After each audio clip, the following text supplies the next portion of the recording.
No ano 1944, no Pozo Clara, 34 mineiros comenzaron a súa quenda.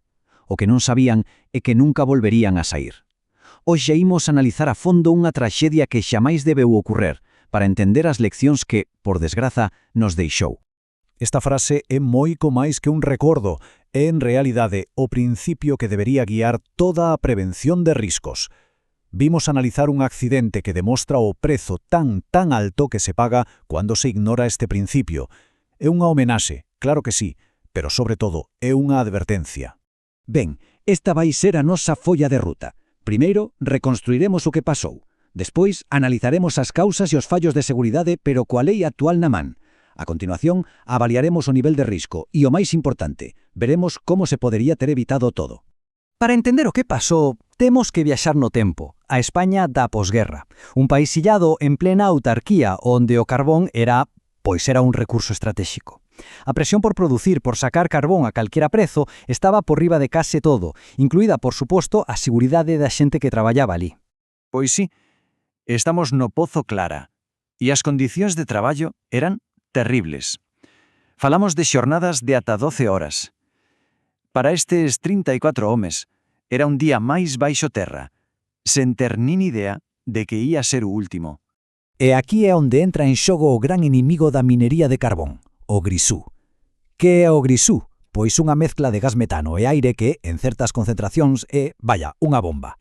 Según a ventilación en condicións, cada galería convértese nunha trampa mortal. E o máis tremendo é que a fonte desa faísca, desa ignición, estaba aí, á vista de todos. Os mineiros usaban lámparas de carburo que non son máis cunha chama aberta. Unha tecnoloxía que xa daquela estaba anticuada e era incriblemente perigosa. E ollo, que xa existían alternativas seguras, como a lámpada de seguridade Davy, que se inventara máis dun século antes. Moi ben, pois pasemos agora á análise máis técnica, case forense do desastre, porque a pregunta é como pode ser que un pouco de gas e unha pequena chama causen semellante destrucción? A clave está en entender que non foi unha soa explosión, senón unha catastrófica reacción en cadea. A ver, o punto crucial é esta secuencia. Primeiro, unha lámpada de carburo inicia a explosión do grisú. Esta primeira deflagración, que xa de por sí é devastadora, ten un segundo efecto. Levanta todo o po de carbón que hai acumulado nas paredes, no chan, en todas partes. Ese po, cando está suspendido no aire, convertirse nun combustible potentísimo, que alimenta unha segunda explosión moitísimo máis violenta, que arrasa con todo ao seu paso. E agora imos facer un exercicio que é fundamental. Imaginemos por un momento que o Pozo Clara estivese a operar hoxe. Imos analizar o que pasou, pero baixo o marco legal que temos actualmente en prevención de riscos laborais. Os resultados son simplemente demoledores. O primeiro fallo é seguramente o máis flagrante de todos. A mina só tiña unha entrada e unha saída, un único pozo. Cando a explosión fixo que a galería principal colapsase, os 34 traballadores quedaron atrapados, sen a máis mínima posibilidade de escapar. Exacto. E isto non é unha simple recomendación, é unha exixencia legal taxativa que está recollida na Instrucción Técnica Complementaria de Seguridade Mineira. Unha segunda galería ou mesmo unha chimenea de ventilación que estuvise preparada como saída de emerxencia podería ter cambiado drásticamente o final desta historia. Aquí temos a causa inmediata da ignición, as lámparas de chama aberta. Dende a perspectiva actual, meter voluntariamente unha fonte de lume nun espazo onde hai risco de que se acumule gas explosivo é unha negligencia que non se pode nin concebir. A normativa ATEX, que é a que regula os aparellos e sistemas de protección para usar nestas atmósferas explosivas, é clarísima. Exixe que calquera dispositivo sexa antideflagrante. Que quere decir isto? Pois que este deseñado especificamente para non xerar faíscas nin calor suficiente para provocar unha ignición. Un simple cambio de lámpadas tería evitado o inicio de todo. E se botamos unha ollada a esta tábua, a magnitude da neglixencia faise aínda máis evidente. A lista de incumplimentos baixo a Lei de Infraccións e Sancións na orde social sería interminable. Falta de ventilación forzada, non ter medidores de gas, non haber plans de emerxencia, casi todos cualificados como moi graves, con sancións que poderían superar os 800.000 euros, por cada un deles. Pero bueno, máis alá de facer unha lista de incumprimentos, a prevención moderna baséase nunha ferramenta que é clave, a avaliación de riscos. Imos ver que nos di esta metodoloxía sobre as condicións que había no Pozo Clara.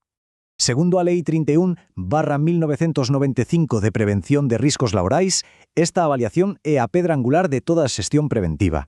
E que ninguén pense que isto é burocracia. É o proceso sistemático de identificar os perigos, analizalos e valoralos para poder controlalos.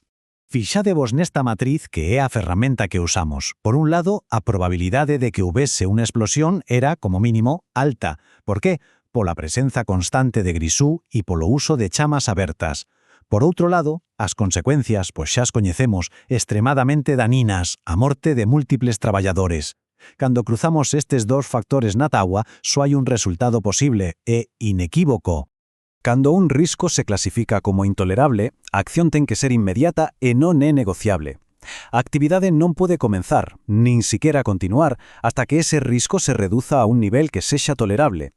É dicir, traballar no pozo Clara, baixo a lei actual, estaría terminantemente prohibido. Punto. E isto lévanos á parte máis importante, e se cadra a máis tráxica de todas, a solución, porque este desastre era sen ningún tipo de dúbida evitable.